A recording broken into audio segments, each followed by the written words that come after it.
Good and welcome to the Niche Case Variety Show, where we touch on a smorgasbord of Kiwi sporting topics with the Wobbly Wildcard. We are the Niche Case. We are here to broadcast Aotearoa sporting excellence in all its glory, and we do so once a week with the Variety Show, later in the week with the Niche Cast.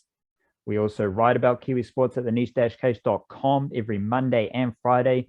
We deliver an email banger with some extra goodness as well. For example, I wrote about Henry Nichols, Tom Latham, and Matt Henry, Cantabrians, who don't really play a lot of T20 cricket over in Bangladesh. The Wildcard covered off the Tall Ferns squad in his Monday email as well. So there's always some extra Kiwi sporting yarns, and that you can sign up to that at thenichecase.substack.com. Whack in your email address, and every Monday and Friday afternoon you'll get all the Niche Case stuff straight to your email inbox. And of course, we are here in large part due to the support of our patrons. You can join the Patreon whānau at patreon.com/El Niche Case, EL Niche Case. We record almost daily videos for our patrons. So if you are a patron, check that feed. We've just recorded some cricket stuff, talking about the White Ferns, talking about the Black Caps in Bangladesh as well.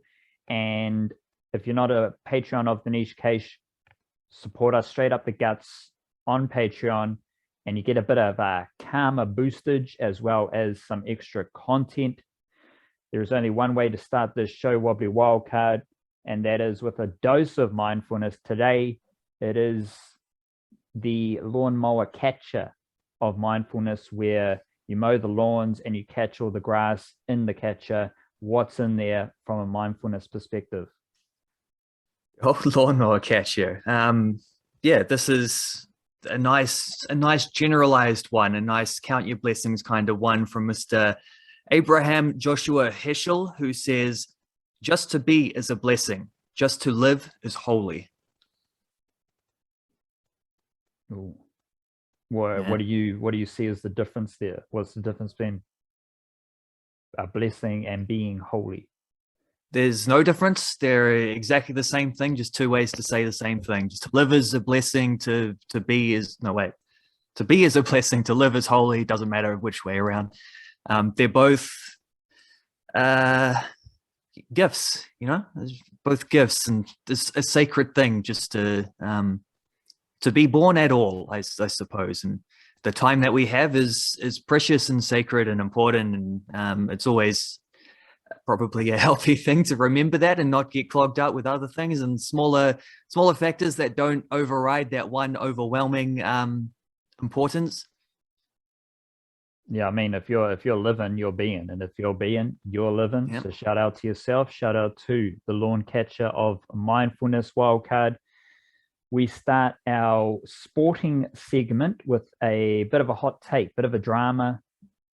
Shout out to Radio Sport 1332, but also fuck them because we're here. Wildcard, what is your 1332 Radio Sport hot take to start off the sports chat?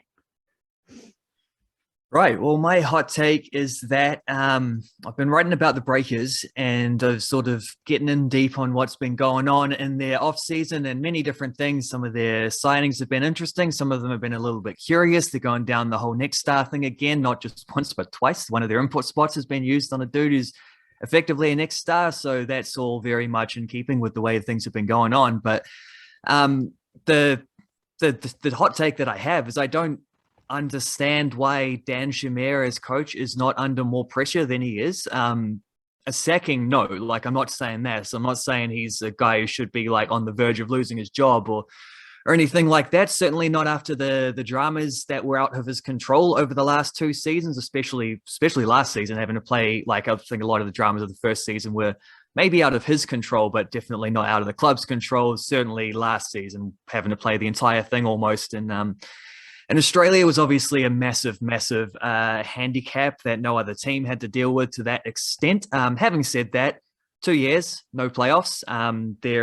He has a combined record of 17 and 37. He's finished sixth in his first season, finished eighth in his second most recent season.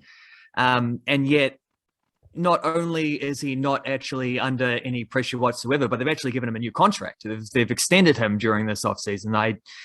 I suppose, again, it's another one that's par for the course with the Breakers. They picked up his third-year option in the first season, midway through, when he still had a losing record and things were looking messy. Like, why do you feel the need to make such a move so soon without getting more information? I don't know. I still think, actually, after 2 seasons, we don't quite have all the information. But from what's been going on, I mean, like, I'm not sure that I can be confident that this dude's going to get the best out of an Australian NBL roster in the ways that things have been going about. If that makes sense, I'm sort of spitting around myself here, but like, there's crazy talent on that roster, and yet it's like pretty every second dude is a ball handler and a facilitator, and maybe not the best balance to things with the way things have been put together. And that's kind of why Corey Webster had to leave. But the irony there is that he had to leave to clear up some room because there's so many guards on that roster, but he's maybe the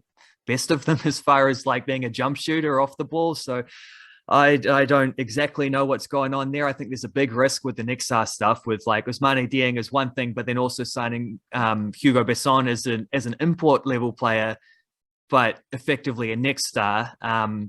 That's a risk. Like, he might be amazing and play to an import standard, and that'll be sweet as. That'd be like great gamble paid off. But there could also be that it goes a little bit like the RJ Hampton thing, where like he's clearly a good player, but he's not necessarily affecting winning this earlier in his career. And if that's the case, and they're playing with one fewer import than other teams, and that's again a big risk, and that's a lot of pressure that should be on Dan Smear's shoulders, and yet he's been shown like the ultimate vote of confidence by getting extended. So I'm not saying that he's not the coach to do it. He's quite an impressive dude. He clearly knows what he's talking about. And I always enjoy his media stuff because he's the one dude in that organization who'll just like say it how it is. Like, he won't sugarcoat. He'll just come out and be like, yeah, well, we were shite today, and that's the way it is. That's all cool. I quite like the dude, but I also have to be skeptical after the last couple of seasons. I don't think we've seen a Breakers team play to their potential, and I don't know that there's the tea leaves are suggesting that the task is only going to be as difficult in the third season as it has been in the first 2 seasons. So I don't really know what's going on there. I don't know why they felt the need to extend him so soon, and I think that might be a little bit of a risky move, just quietly. That's actually perfect leading into my hot take, where I've got this is a massive time period for the White Ferns who are in England. And just anecdotally, White Ferns coach Bob Carter hasn't won many games, so he probably should have a few more question marks around his ability as to get the best out of the White Ferns to lead them to glory, because they just don't really win too often. And they haven't really got better under Bob Carter either. And now they are in England. England came to New Zealand last summer. They basically smoked New Zealand in the T20s and the ODIs, just as Australia also did. And now New Zealand are over in England. They're playing 3 T20 internationals and 5 ODI internationals. ODIs are probably more important just because there is a home World Cup in Aotearoa early next year, which is obviously ODI cricket. So the ODI cricket has that context of building towards the World Cup next year. But it's hard to see like what the White Ferns are trying to do. They've got a lot of young players, a lot of fresh players who don't have development contracts, but they are young players, which is like a weird thing. You're building towards a World Cup, so let's introduce debutants when you've got like job-doing veterans back in Aotearoa who haven't really been given a fair crack.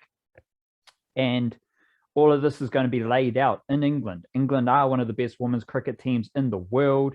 And we start Thursday morning, T20 International. Aotearoa lost a warm-up game to England A, which wasn't a great start, but Susie Bates came back. She returned to the White Ferns team, which was fantastic to see. And she was the top scorer, but there's also not much else doing. And speaking of coaches probably in a bit of danger, or should be in danger if anyone actually paid attention to what was happening, Jacob Orham's the White Ferns bowling coach, and the White Ferns don't take wickets. it's hard to win a game of cricket if you're not taking wickets, and Jacob Brom's not helping them take a lot of wickets either. So he might be in danger if anyone was paying attention. But it is a massive series, massive couple of weeks for the White Ferns. All of this can be rectified. All of this can be wiped aside if they win games, which they haven't really done of late. Hence, we've been highlighting these woes, and hence, this is a massive tournament. Big three, Susie Bates, Sophie Devine, Amy Satterthwaite will probably score most of the runs. And then you're probably no Amelia Kerr. So I'm looking towards someone like Lee Kasperick, world-class off-spinner. And also I like Jess Kerr. I like her big induckers with the right arm, decent pace, 110, 115 Ks as well. So she is a good seamer to keep an eye on. And we will be tracking this as one of the big Kiwi sporting yarns over the coming weeks. We also love a bit of a statistic wildcard of the vitamin variety, healthy for your veins. What have you got to share with us from a statistic perspective this week? Yeah, we do. Chris Wood scored his first goal of the season on the weekend, got up and running against his old club of Leeds.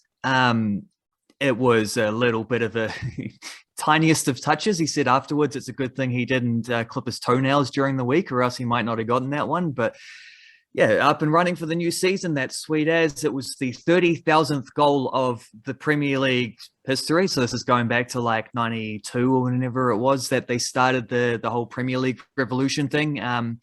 30,000th goal scored by Chris Wood, which is cool. Also, it's kind of meaningless. And I'm a little bit more interested in the League Cup game that he played in the midweek, where 0-0 against Newcastle after 90 minutes. They don't do extra time in the League Cup anymore just because they're always midweek games and everyone's tired of them. So straight to penalty shootouts. Well, Chris Wood took the first penalty for Burnley, buried it as he always does, just as he did when he took the first penalty for the Ollie Whites at the Olympics. They lost that shootout, but Burnley won their shootout against Newcastle. We'll play Rochdale in the third round. And I was looking at that, like these two penalty shootouts he's been involved in relatively quick succession. Like penalty shootouts don't come around that often in a player's career.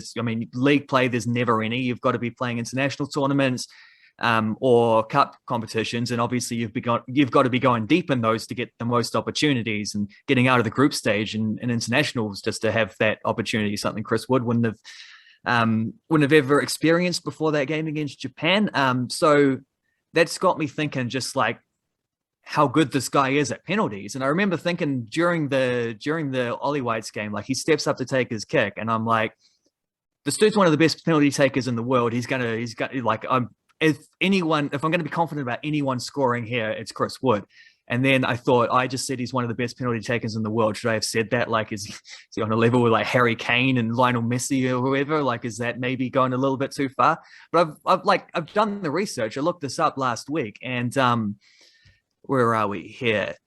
He's been involved in 7 penalty shootouts in his professional career. The first one was very early days when he first signed for Leeds. So like before he sort of went next level in his, I think probably his second season in Leeds was when second season was definitely when he went next level. But it began to see the signs of that in his first year, but very early days, Leeds went to penalties in a League Cup game against Doncaster Rovers. He kicked 4th and he missed. He blasted it like 2 meters over the crossbar. Ball probably still hasn't come down. A bit of a shocker there, but looking it up, like since then, 6 penalty shootouts, 5 of them in League Cup games and 1 of them in the Olympics. He's scored in all of them. And not only has he scored, he's taken the first penalty for his team in all of them as well. So getting this team off to a quick start, 6 penalty shootouts in a row to have scored in is pretty impressive. But I was also trying to find some research, and I can't be 100% certain on some of these, because you can find the goals that he's scored from penalties during games, but not all the websites are going to consider which ones he missed. So it's possible that that there's 1 or 2, like he might have missed in a random friendly for the All Whites or something at some point, but I don't think so. Like I'm pretty confident in saying, from what I've researched, he hasn't missed a penalty in any format, shootout or in game, since since April 2016. So we're talking 5.5 years almost. In which time he's taken 16 of them since then in games. So this is for Leeds, this is for New Zealand, this is for the The Ollie Whites is just for Burnley. 16 penalties in a row that he scored. Chucking that miss in that penalty shootout was before that last one. So there's six penalty shootouts goals he scored since then. The last 22 times he stepped up to take a penalty in all various professional formats, he scored. Like 22 in a row. I'm starting to think that maybe my first instinct wasn't so frantic after all, and he actually is maybe one of the best penalty takers in the world, because that's an incredible streak to be going on. And Burnley don't win a lot of them. I think his first season with Burnley, they actually didn't win a single penalty all season, and they normally only get like 1 or 2 or 3 per year. They're not a team that dribbles at defenders too often, so you can see why they don't get them. But you know, maybe a little bit of shirt tucking here and there. He might get a couple more before the season is out. I don't know how. Like sometimes you just miss penalties. It's a thing. You can just like strike it slightly off, or the keeper just guesses the right way or whatever, and you've missed. It happens. You've got to expect that you're going to miss maybe 1 out of 10 or something like that, even the very best. But 22 in a row in all situations is like mind-bogglingly good, and I can't wait for him to get the next penalty so I can see if he can extend that. You know what I mean? Does he have like a special zone? Like, does he go bottom left, top right, little? Well, that's the thing. Little that's down the the thing middle? Because I want to I'm going to try and find the video of it and actually write about this at some point when I got a little bit more time to do this. So probably later on in the week, maybe I'll start that process at least. But the thing is, like, anecdotally speaking, from my experience of following him and watching a lot of the games that he plays and seeing all of his goals that he scored, is no, I don't think he does. Like, I've seen him smack him low to either side. I've seen him like hoof it down the middle. I've seen him hit top corners. I've seen him, the run up doesn't change. You know, he has a pretty long run up. He'll start outside the penalty area and he'll run in like fairly straight, but the direction where he kicks, who knows? Like he's got variety. And I guess if you're going to score 22 in a row, you got to have that, because people are, if you're just hitting them bottom left every time, keeper's going to start realizing that like top flight goalies are doing their research. They're going to know what every other team is top penalty taker is like. They're going to start saving those eventually if you become predictable. And that's one thing that he hasn't. Like you look at all his different penalties and he's got variety. That is another sign of a great penalty shooter. Variety is the great sign of everything, really. It's the spice of life, as they say. That's the one. My statistic revolves around Tim Seifert and his strike rate, which I am tracking far too heavily for a sane person, but we're out here following Tim Seifert because Tim Seifert is in the T20 World Cup squad, and because his strike rate antics are super weird. Let's start with the baseline of 130 strike rate, which is like his T20 international strike rate is 133, and then his T20 strike rate is 129. Fun fact, Tim Seifert's T20 record is pretty similar to Tom Latham's. So shout out Tom Latham, should be in the T20 squad as the wicketkeeper as well. But yeah, so Seifert's career strike rate is roughly around about 130. And in the Super Smash last summer, that went down to 115. In the Caribbean Premier League last summer, that went down to 109. And against Australia, that went down to 62. He did have really good series against the West Indies and Pakistan in Aotearoa last summer. But the concern there is that when he went down to the Super Smash, he couldn't dominate. And when he was in the Caribbean, he didn't exactly dominate either. And then he come up against a really strong Australian team, which doesn't seem so strong in T20 cricket right now. And he had a pretty woeful series. Like he averaged 6, I think, against Australia with a strike rate of 62. And now he's one of the players in the Caribbean Premier League.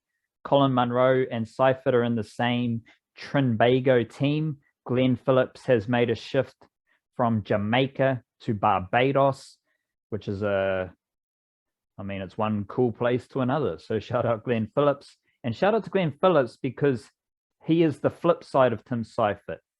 T20 blast strike rate, 163. In the 100, he had a strike rate of 146. But right now, thanks to a knock, I think it was Monday night or Sunday night, Timmy Seifert hit 40 of 16 balls, 5 fours, 3 sixes, and that led to a strike rate of 250. And I wrote about Tim Seifert after his first 2 games where he only had a strike rate of 70. So he exploded with runs, and that is fantastic.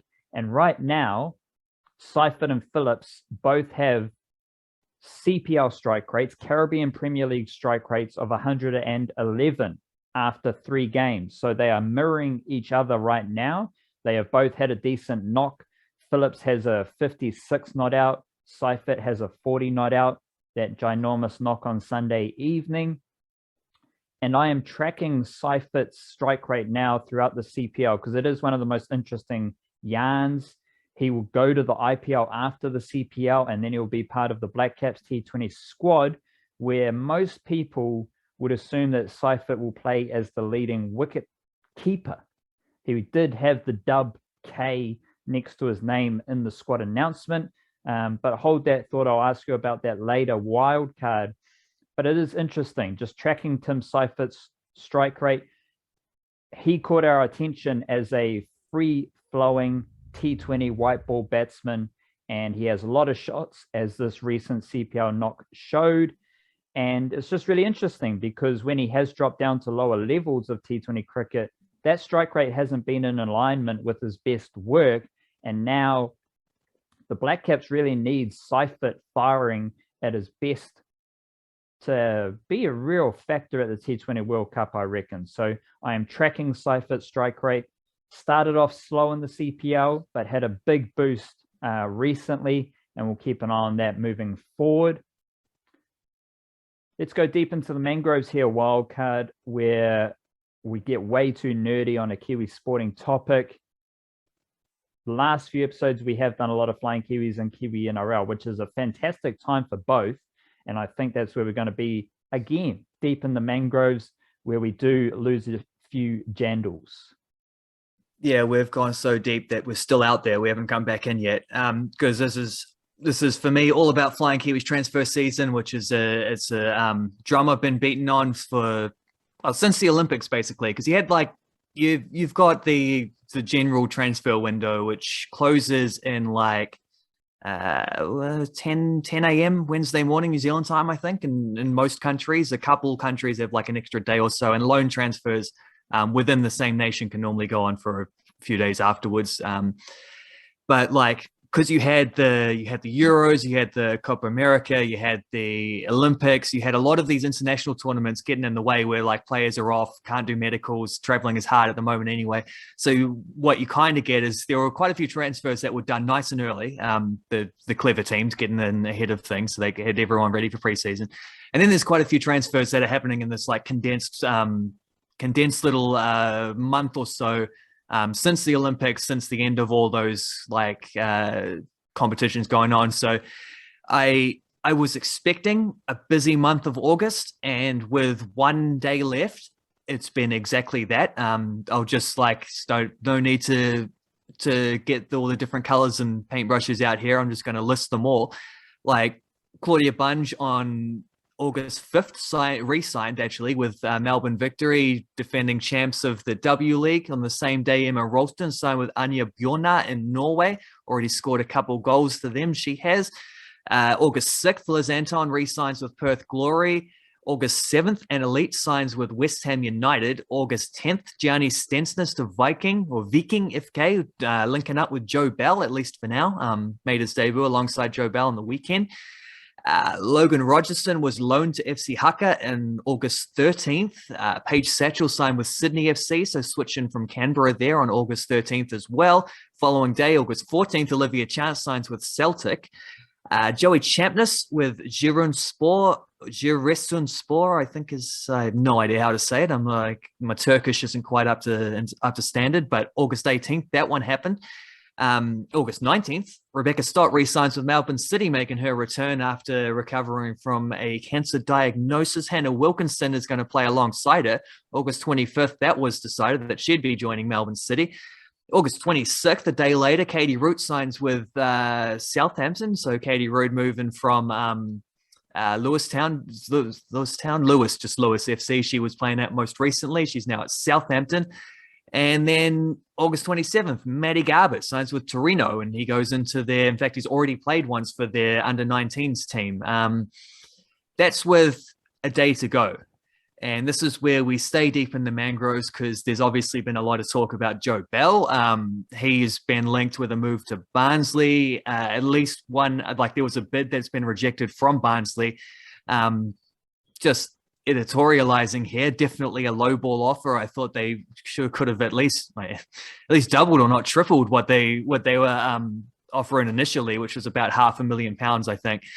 And even then, that might only get Viking to the negotiation table. I don't know, but like £500,000 was definitely not going to do it for them. They've just sold like one of their defenders for about I don't know, about 3 or 4 times that price, and he's not on the level that Joe Bell is. So I expect that was an initial offer. There'll be some more haggling to come. Whether that leads to a transfer or not, who knows? But from what I understand, there's at least one other English club that's from the Championship that's interested in him.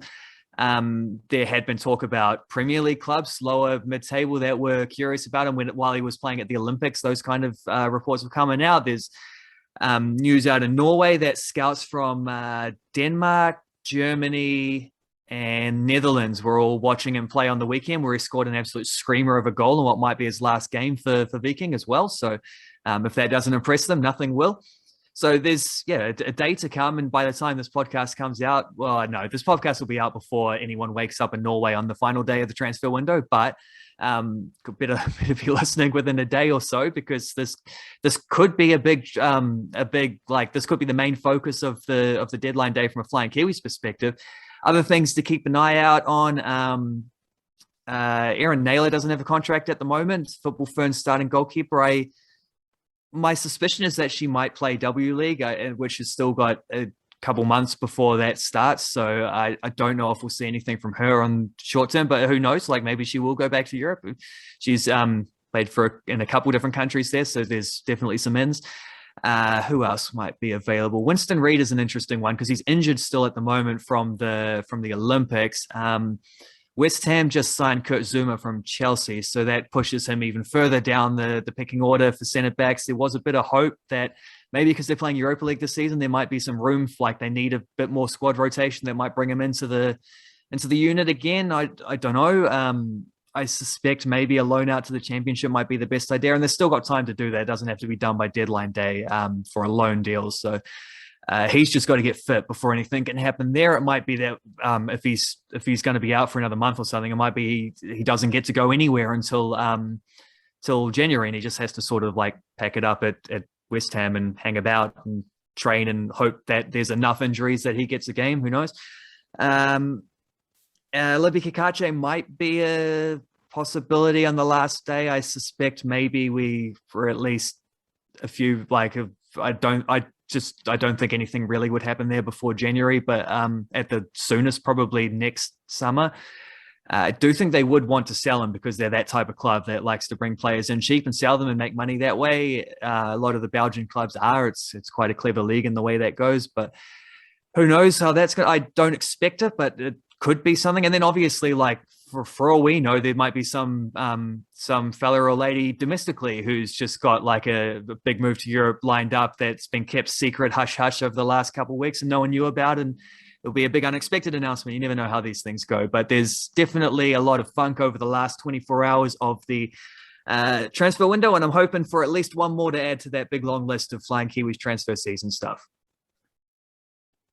Without going deeper into the mangroves, have you noticed like this picking it up after the Olympics? Like that was kind of an idea that a lot of these players, men and women, were putting themselves in the shop window, and especially that Ollie White's team, like really talented. We're in the golden generation of Kiwi footballers coming through, as noted in your Flying Kiwis yarns.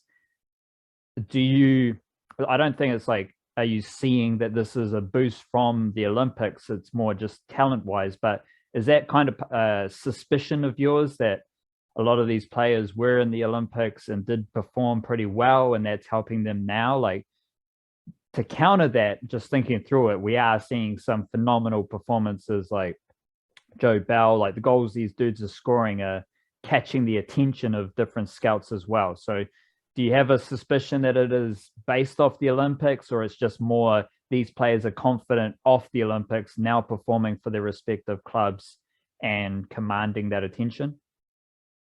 Yeah, little column A, little column B, probably. I not so much Olympic stuff with the football ferns players. Like, I know Emma Ralston's deal had already been sorted before the Olympics. It's just she couldn't really sign until after she'd been to the Olympics and done that.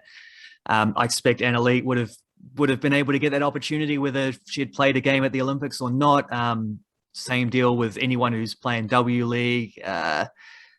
Having said that, I definitely think the Olympics will have played a part in Matthew Garbutt's transfer for sure. Like, just getting his name out there a little bit more, especially because he got a couple of games and played quite well, and he wasn't necessarily like, he was only a traveling reserve when that squad was first named, because they extended the squad. He gets to be like a part of the actual like playing squad available on match days, and he ended up starting a couple of games and looking quite good. So I think that was probably a factor in his move to Torino. I suspect anything that Joe Bell does also would definitely have had some Olympic focus as well. Like, scouts at these different clubs are very good at what they do. They would have known who he was beforehand, but definitely, like, you're playing in the Olympics. It's a high-ish profile kind of international tournament where the games are heavily pressured, and like, you've also, like, not just that, like, it's a tough standard. It's a good sort of standard to be able to scout a player at, but also I think maybe sneakily, in a way, that just because it's the Olympics, it's available. Like, you can see it, it's all televised nicely, and you get to actually watch these players and get a good line without having to actually travel and see them play. So I think that kind of thing, that availability, is a big factor, and not so much getting people to know who Joe Bell was, but definitely adding to the mystique. I don't know, or maybe it's the other way, is like stripping back the mystique and getting to see the player himself and how he goes over a full 90 minutes and not just highlights. And yeah, that, I mean, you can still get that from Viking games. It's not like that, but to be able to see him in a different environment as well will have certainly helped. I think there's some of that for sure, with a couple of those, with a couple of the men in particular, where the Olympics has, the transfers might have happened with or without, and who knows? Oh, another one I should mention as well is Ryan Thomas, who was sneaky. Like, he hasn't been playing a whole lot for PSV. There was Fortuna Sittard in the lower down in the same division. We're trying to get him on loan. That move is off now. They've signed someone else instead, but it is possible that he could pop up on loan somewhere else. I don't know, maybe for half a season, maybe for a full season, just to get some game time, because he's had a lot of injuries for PSV since he joined there, and that's something that's maybe hampered him a little bit. That's a possibility. But yeah, I think with the Olympic dudes, definitely just the fact that it might have, some of these transfers might have happened with or without it anyway, but I definitely think the Olympics will have helped for them in particular. Not so much with the footy ferns. I think the signings that we've seen there were probably already in the works regardless of Olympics. So the Olympics like stripped back the mystique of Joe Bell, but Bellinho would have amplified the mystique of Joe Bell. Like, if you're a Kiwi with a Brazilian nickname, that's huge. That's like, it doesn't get more mystical or mysterious than a Anglo-Saxon Kiwi name being flipped into a Brazilian footballing extravaganza, as we've seen with Bellini. Sparked by Norwegians as well. Yep, shout out who came up with it. And are we saying Viking or Viking? Depends if you're speaking English or Norwegian. In Norway, they say Viking, and I've heard Joe Bell doing interviews in English to Norwegians, because everyone speaks English around most of those countries. Like, and he says Viking, so I'll go with that. I'll stick with the whatever. And on the nickname thing, I'm still, it hasn't quite taken off yet, because he's had a little bit of a stuttering start going back to his club, because there's been a bit of competition, other guys starting in his places while he was away. But Liberato Cacace, I'm still waiting for the Liberto Carlos thing to catch on a little bit further, especially after he scored that goal at the Olympics. The Shawberto Carlos for Luke Shaw was a big thing. Like, you get a left back playing well, and they compare him to Roberto Carlos because that's golden era, the last golden era of Brazilian football. Everyone play well, you might as well be Brazilian. That's the football thing.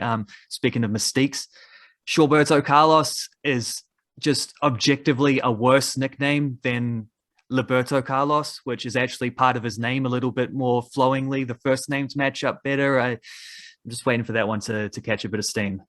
It'll get there. He just might have to score a couple more screamers. Roberto Carlos was all Mystique, like early 2000s. Holy shit. Yeah.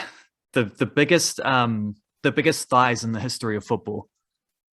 Yeah, like it was all free kicks, and that one in particular. There would be lots of David Beckham, but then you'd be like scrounging around the dial-up internet to try and catch a glimpse of a Roberto Carlos free kick. Like, he was a champion. Early days of YouTube, he would have been right up there, top searching terms for footballers. For sure. Deep in my mangroves, we have the 18th Kiwi NRL debut, Moala Graham Taufa, who he made his debut as an 18th man for the Roosters. That was a bit of a crazy game there. Roosters, Rabbitohs, all of Tokoroa would have been a bit angsty against Latrell Mitchell for messing up their boy Joey Manu. But Joey Manu's parents are fantastic community members in Tokoroa. They do a lot of work helping the community, looking after people in Tokoroa, and I expected nothing less of them to be very forgiving and open to Latrell Mitchell, as all Kiwis tend to be. We're out here, we're just being nice to folks. But that game was most notable for me, with the debut of Moala Graham Taufa. He was 18th man. He only played 2 minutes. And funnily enough, it kind of came with Brad Abbey leaving the field late in the game. He has been around for a while. Started out with the Warriors under 20s, made his debut with the Bulldogs. Then he went to the Raiders. Then he had a training trial deal with the Tigers. Then he picked up a training trial deal with the Roosters. Now he's playing for the Roosters. Shout out Brad Abbey. But I'm more interested in Moala Graham Taufa because he is the 18th Kiwi NRL debutant of 2021. Here are all the Kiwi NRL debutants, just FYI. Rocco Berry, Edward Kosi, Viliami Vailea, Taniela Otakulo, all with the Warriors. Wiremu Greg, Makahisi Makatoa, both with the Eels. TC Robati, Xavier Willison with the Broncos. Greg Mazu with the Titans. Simi Sasangi and Jira Momosia with the Knights. Falakiko Manu with the Bulldogs. Then we have Junior Ponga, Tuki Simpkins, and Kalma Tuolangi with the Tigers. Griffin Niami with the Cowboys, and Nofahu White with Moala Graham Taufa at the Roosters. And this solidifies the Roosters as the best Kiwi NRL club in the NRL to my mind. Fantastic season for Jared Waerea-Hargreaves, Siosoa Tokiaho. Isaac Liu has played every single game this year. So those are the veteran trio. Waerea-Hargreaves and Tokiaho have both played 20-odd games, been fantastic. Isaac Liu has played every single game, and Satili Tupanuia has done a fantastic job to help absorb the loss of Boyd Cordner as an edge forward. Obviously, Joey Manu's been fantastic as well. And now we've got Nofahu White coming off the bench a few weeks ago. He played his second or third game on the weekend, and Moala Graham Taufa. Moala Graham Taufa has a twin brother, Lani Graham Taufa, who is also with the Roosters. He was playing under 20s or under 21s jersey flag this year. They were playing together, and they are part of the same crop that the Roosters recruited from Auckland. They would have Nofahu White and the Graham Taufa brothers flying in and flying out for SG ball games and whatnot. And there's also a Maris Saints connection here. Graham Taufa, the twins, are Maris Saints juniors. They went to Mags. And Satili Tupanuia is also a Maris Saints junior. So big it up to Maris Saints, producing a lot of Kiwi NRL juniors. And the Roosters, again, a lot of people talk about the salary cap sombrero and how they can afford all their NRL players, but it's all about being able to recruit and then fly in these junior players for a weekend and fly them back to New Zealand. That's what Joey Manu did. He would go from Tokoroa, drive up to Auckland, and then fly from Auckland to Sydney for one game of rugby league on the weekend, and then be back in Tokoroa for a Monday. Now, he's not paying for that himself. The Roosters are paying for that. Same thing they did with Adam Pompey, who is now with the Roosters, with the Warriors. So that's when your extra resources are evident. It's not in the salary cap. It's in how you can resource your junior system. And that's on display right now as well, because the Roosters have 2 Harold Matthews teams, which is under 16s. And they did the fly in, fly out thing for a lad named Benaya Iowalu, who played under 16s for the Roosters, then came back to Auckland, where he's at Tangaroa College. And there's another guy, Solesi Fokete, who has also played under 16s for the Roosters. And then he came back to help St. Paul's College win the Auckland competition. And shout out to him as well, because he is a Board of Trustees student rep at St. Paul's College. But the alternative to that is they have Cassius Tia, who I think also went to Mags and is a Mara Saints junior. But he is in Sydney now, and he's going to school in Sydney. So they have a lot of options, and they have a lot of Kiwis. They've got Joey Manu's younger brother, Kani Manu. They've got Asu Kepaoa's younger brother, Patello Kepaoa.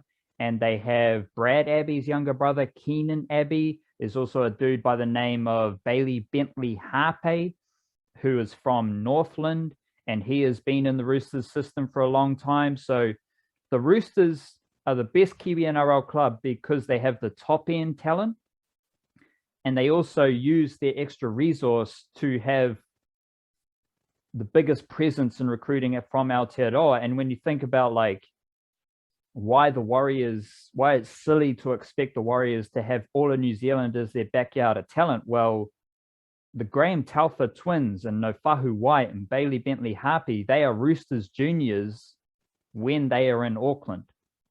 So they are under contract. And that's where all that Roosters resource comes into the picture. So shout out to the Roosters. And shout out to Moala Graham Telfer, the 18th Kiwi NRL debutant of 2021. We've got enough for a team of 17 and an 18th man, which is probably going to be Graham Telfer. That's how he got his debut. So he was 18th man for his debut game, and he can be 18th man in our team of Kiwi NRL debutants from 2021. Big it up to him and his twin brother. Shout out to Lani as well, because they're twins, and that's cool.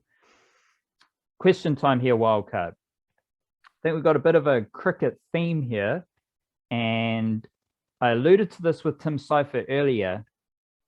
I'm curious to get your thoughts here. T20 World Cup, first 11. Is Tim Seifert your starting wicketkeeper? And if so, where does he bat? Ooh, I don't know if I have to worry about the where does he bat bit, because if it's up to me, I would say no. I think I would go with Devon Conway to remain as wicketkeeper as he was in the most recent series that they played. I thought he did well there. It's only 2020, so you're not going to bash your knees out too much, and he's a competent enough keeper for what the riggers demand there, and it also means that you get him in the wherever he wants in the batting lineup, and then you've got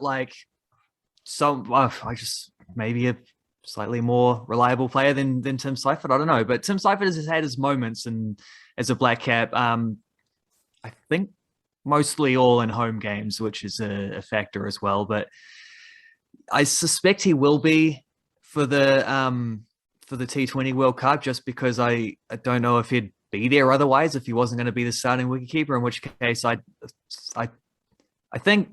I don't know. It's a little bit of a compromise because they tried him as an opener and didn't quite work. And obviously, Guptill is almost certainly going to be one of the openers. And then who is going to open with him? Well, Williamson and Devon Conway have both put up their hands in extremely enticing fashion to say that that's why, to say that they should be that person.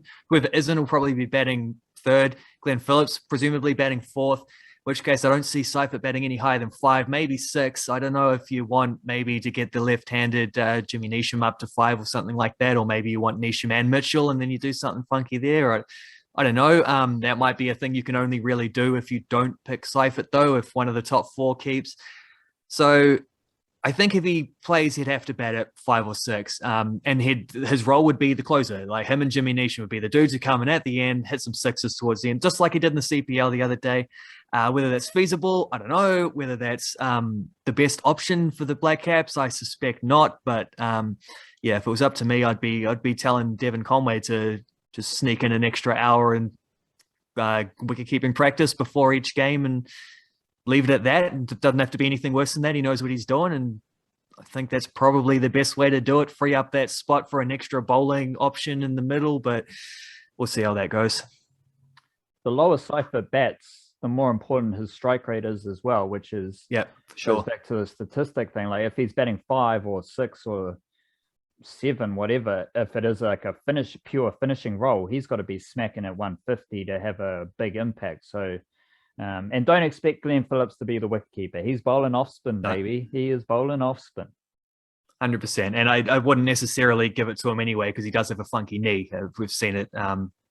The dodgy kneecaps sliding out once or twice over the last 12 months. So it's probably not the best idea for him to be keeping full time. He's a backup option at best. But also, you'd rather have you did right about the off spin as well. Field. Like regardless of that, his off spinning is actually coming in to be kind of. And he does throw himself around the field. That is a point. So I don't know. And bowling maybe it's just a risk to right? take. Like bowling off spin is fine. Yes. If 3 steps, you're good. Just it's all in this. I'd completely forgotten about his knees. Like that was a wild. Was that last summer where he just fucking randomly popped out his knee twice? Like hitting a slog sweep for 6. Like you remember when Mark Richardson did that and got cramp, and it's been like the howling video, and there was a big thing. Like it's still a meme to this day in New Zealand cricket circles. And he was just hitting like a single out to the boundary, and Phillips popped his kneecap, hitting a 6, like 20 rows back into the stands. It should be a legendary moment, to be honest. Try not to let people forget about that anymore, because that's iconic. It is indeed. What's your question to send my way? Well, we're staying on similar areas here. I'm keeping it nice and open-ended. It is the start of the Black Caps tour, which has a lot of 2020 games and will end before they come back to the motherland with them at the World T20. So before we've seen any of these games and everything, before they've even got their full strength squad assembled or anything like that, my question to you is, how confident are you about the World T20 right now? If we're using the Kiwi fire danger barometer, of course, that you see driving around New Zealand in the summertime, it's usually in the summertime it's red if you're up north, or if you're in the east coast, or the dry Otago region. I am not putting the Black Caps chances there. I'm probably going like more yellow, just not there, but like there-ish, because I think a lot of these other teams, like for the West Indies, this is the time when they get all their best T20 players under the West Indies umbrella. And for the West Indies, all their best cricketers are T20 players.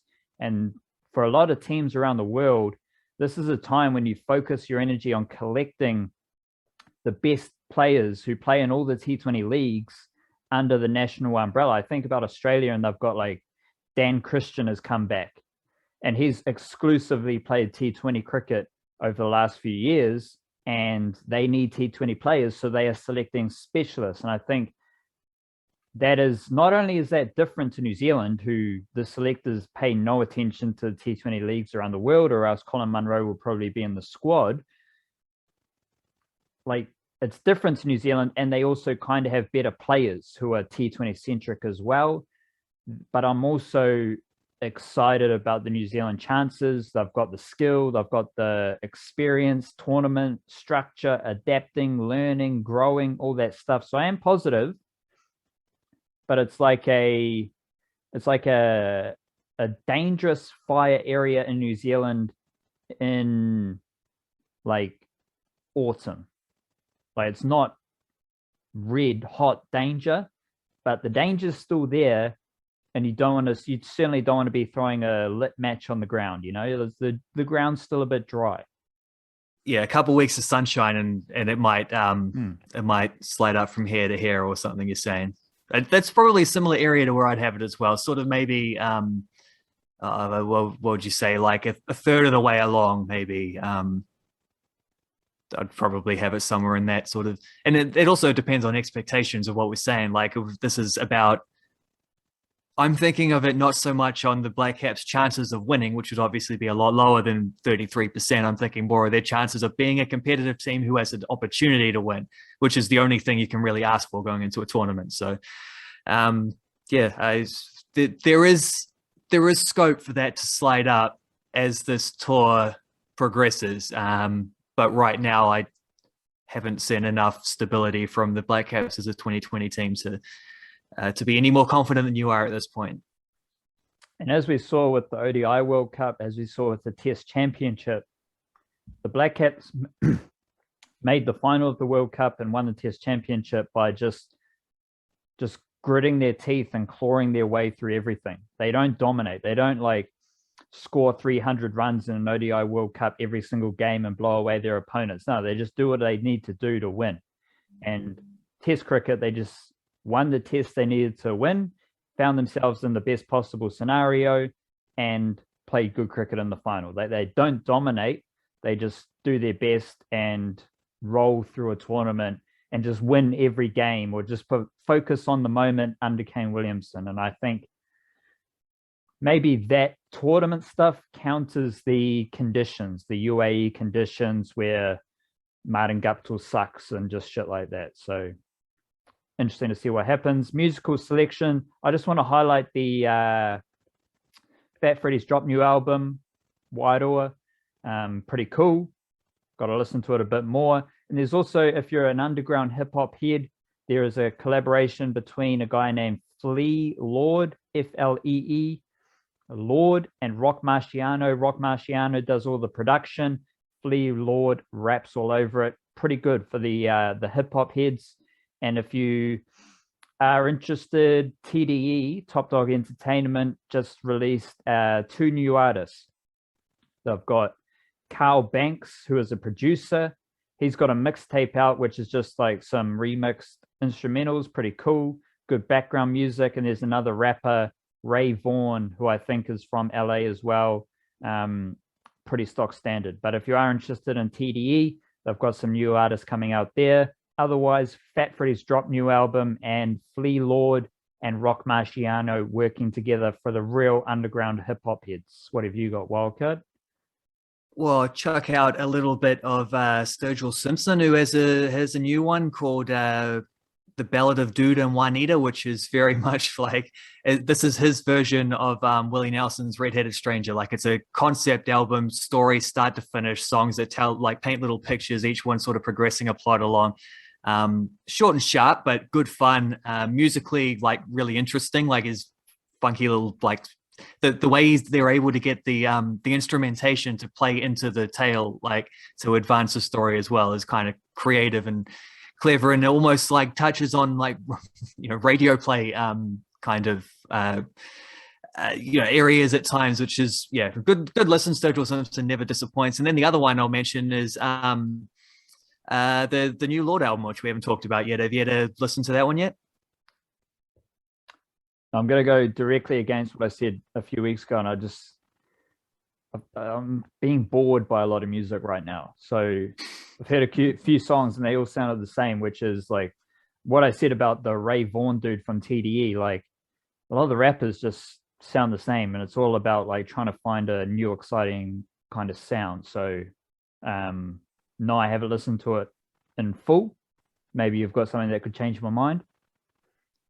Yeah, I don't know. It's got mixed reviews. Like, there's people that love it, and there's people that just sort of think it's like you're saying, like, just maybe a little bit bland. In the way that, I don't know, a lot of stuff is. I don't know. It's hard to step out amongst the crowd, but I don't know. It feels like it's an album that's been really misunderstood. It feels like a lot of people coming in expecting like pop bangers, melodrama 2.0, and it's not that. It's like, it's laid back summer vibes album. and it is a little bit underproduced at times. It's like, but I think that's kind of the point. It's trying to be that. It's trying to go in a different direction and be its own thing. And I don't know. I quite enjoyed it.